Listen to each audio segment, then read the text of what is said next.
Okay, since we've already really warmed up the neck, we've done effleurage to spread the oil, and I do have enough to continue.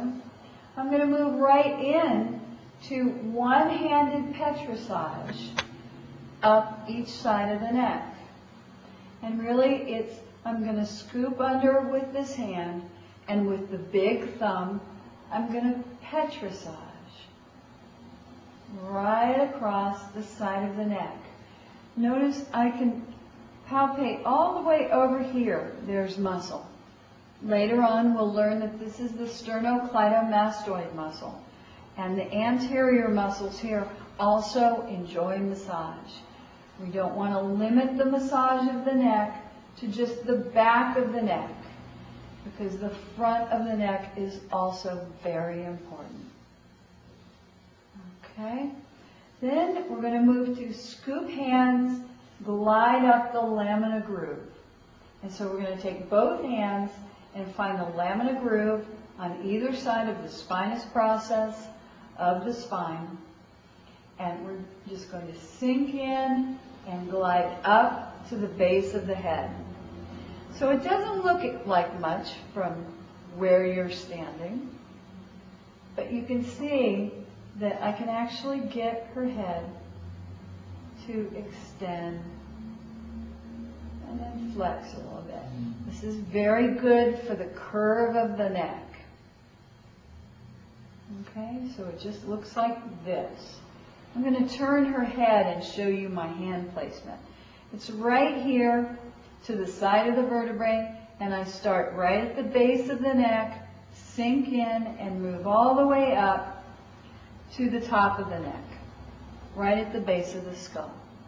And it's a very simple stroke that can be done extremely well, slowly, feeling for detail, can cause profound change in the neck, and is excellent for people who have that neck tension right in the center of their neck.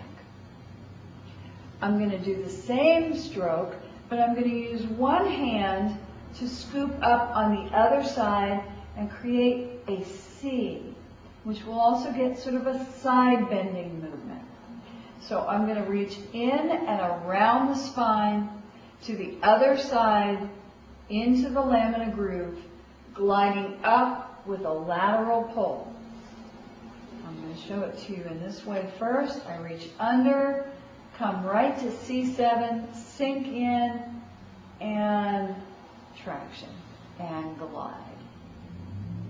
And then I'm going to turn her head and let you see the position of my hand. So once again, I've reached across the spine, and I'm sinking in and taking the same track right up to the base of her head, creating a C motion.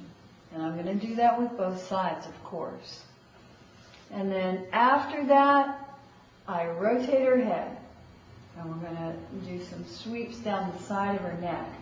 To rotate her head, I'm going to take my time.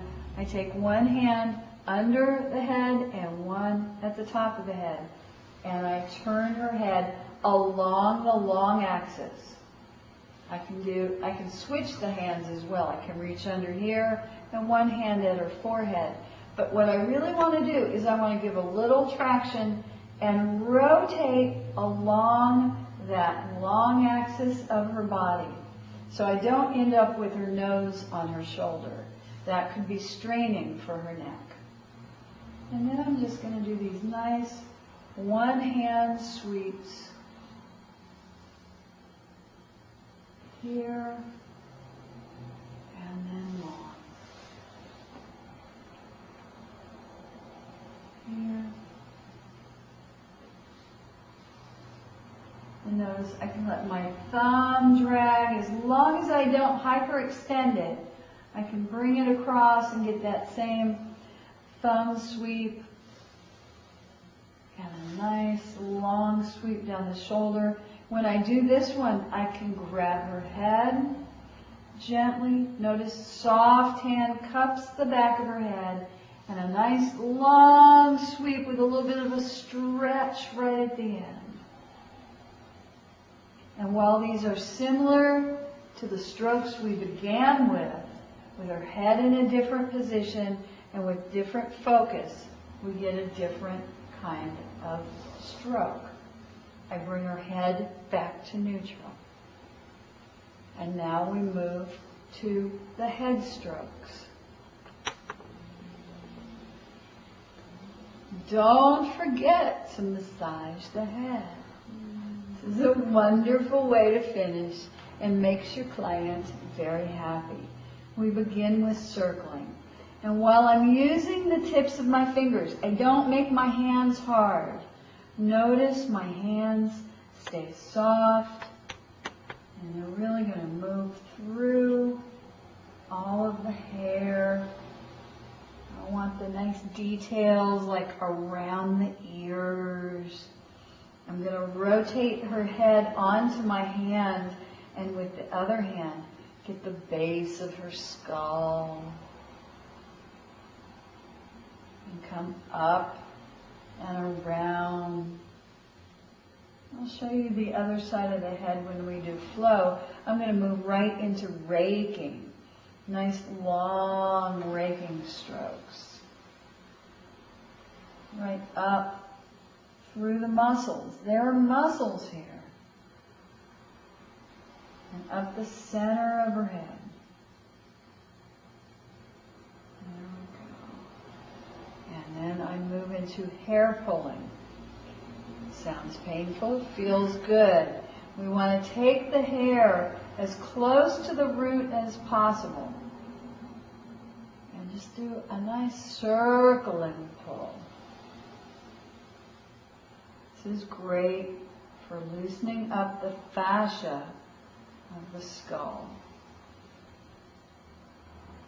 And just feel myself, just like I would sink into a stroke. I sink into this. And get a hold. And I feel for the tissue allowing me in.